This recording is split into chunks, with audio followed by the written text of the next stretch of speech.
Watu wa Voi hamjambo? Bwana asifiwe. Salamu alaikum. Basi yangu ni machache sana. Tumefika hapa vile mmesikia kwa viongozi hao wameongea, kutukisa ground, kusikiza watu wa Voi. Voi mnasemaje? Ate mnasemaje? Sasa si huyu mtu ameenda? Ameenda ama hajaenda? Ameenda ama hajaenda?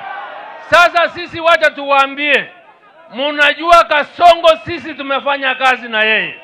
Huyu alikuwa deputy leader, alikuwa naibu wa rais. Mimi nilikuwa waziri wake. Na hata kabla ya kuwa waziri wake, nilikuwa mtu wa ndani wa miaka zaidi ya 20.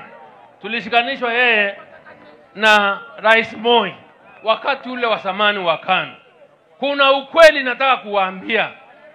Siasa ambayo Mheshimiwa Ruto anachezea nchi hii ni siasa ambayo unaweza kusoma kwa kitabu ya mtu alikuwa anaitwa Pablo Escobar, ya kwamba upore nchi. Upore nini?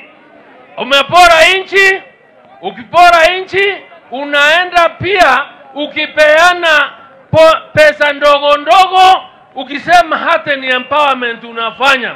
Ilali hayo yote unafanya ni mambo ya ufisadi. Ni mambo ya nini? Ni mambo ya nini?